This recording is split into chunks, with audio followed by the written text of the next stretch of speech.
zaman nasionalisme, zaman abstrak, zaman kubisme, zaman postmodern.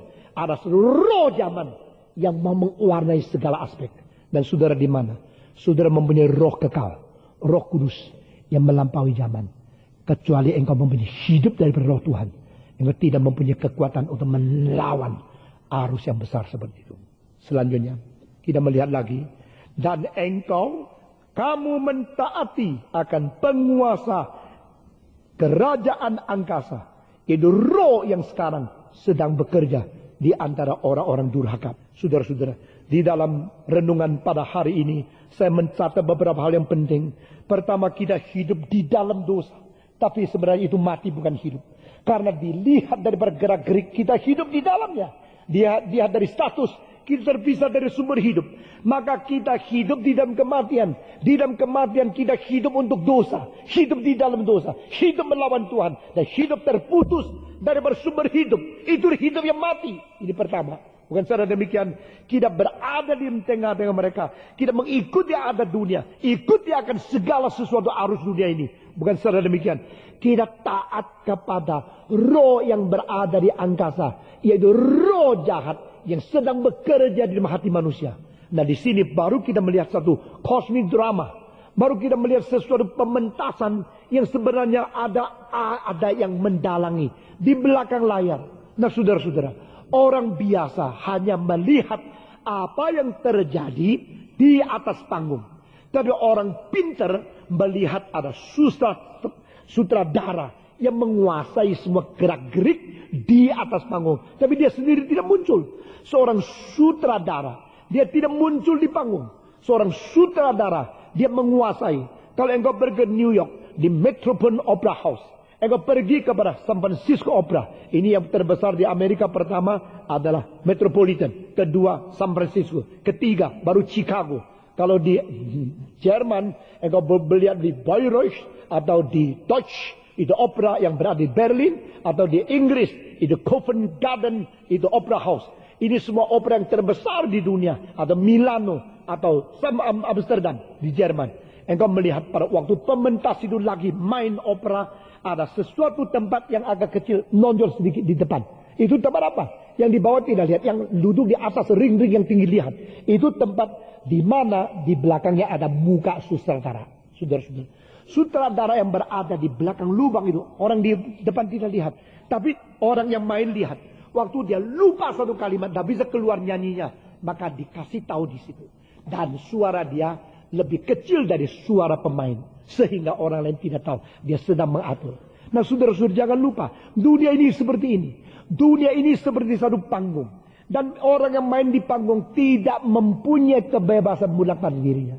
Jangan kira semua orang mempunyai kebebasan mutlak pada dirinya. Tidak ada. Nah, ini perbedaan dan perdebatan akhirnya menjadi perpisahan antara Martin Luther dengan Erasmus. Saudara-saudara, Erasmus mengatakan ada kebebasan. Kebebasan daripada kehendak itu ada. Martin Luther mengatakan tidak ada. Kehendak itu ada. Kehendak yang bebas itu tidak ada. Maka di dalam tulisan daripada Erasmus adalah free will.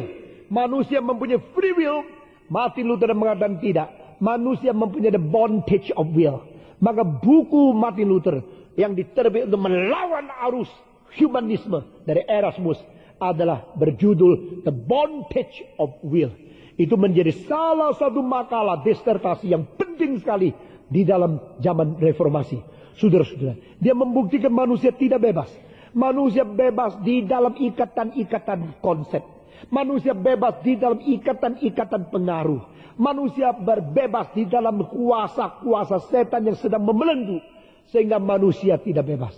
Zaman revolusi Perancis, salah satu nama yang paling penting adalah free thinker.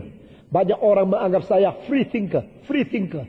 Satu kali saya sakit, saya berbaring di rumah sakit. Seorang dokter datang melihat saya. Saya menginjili dia. Apakah saudara mau menerima Yesus Kristus sebagainya?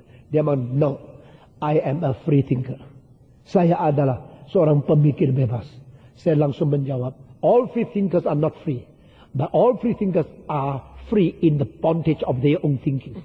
Engkau sedang bebas di dalam keadaan ikatan sendiri. Saudara-saudara, Martin Luther berkata, satu kelereng berada di satu dataran. Dia sedang gerak kanan, kiri, depan, belakang. Dia kelihatan bebas. Tapi kalau kelereng itu sudah jatuh dari dataran itu, langsung kepada dataran yang rendah.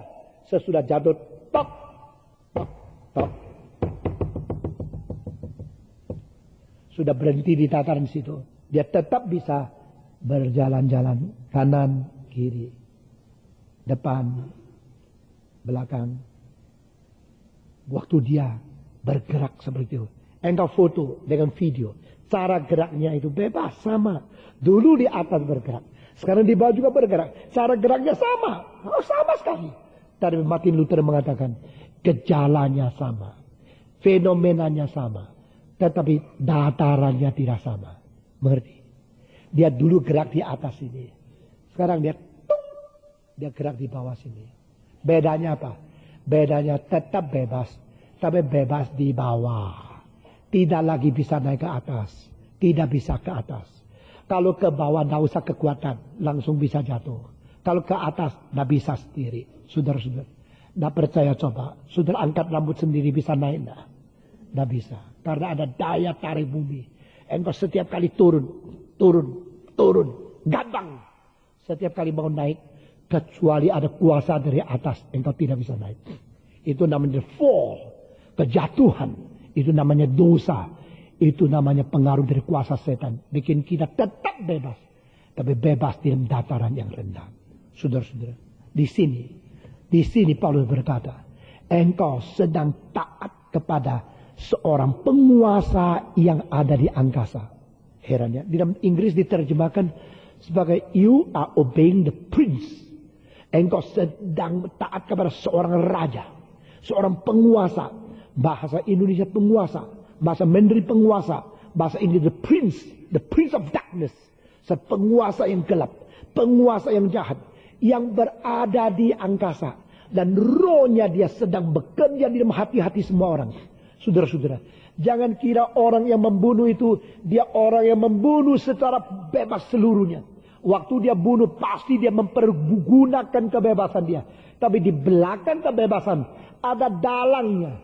Dalang itu mengakibatkan dia harus memakai kebebasan dengan salah. Waktu dalang itu mempengaruhi dia, mau tidak mau, dia akhirnya harus menjalankan kejahatan. Karena apa? Karena dia telah mempergunakan kebebasan. Akibat dalang sutradara yang menguasai dia. Ini arti daripada ayat ini.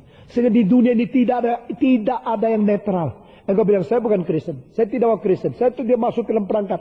Saya mau hidup secara netral. Free. Netral. Neutral. Saya tidak dipengaruhi oleh siapa. Tak mungkin. Seluruh dunia sudah berada di kuasa dosa.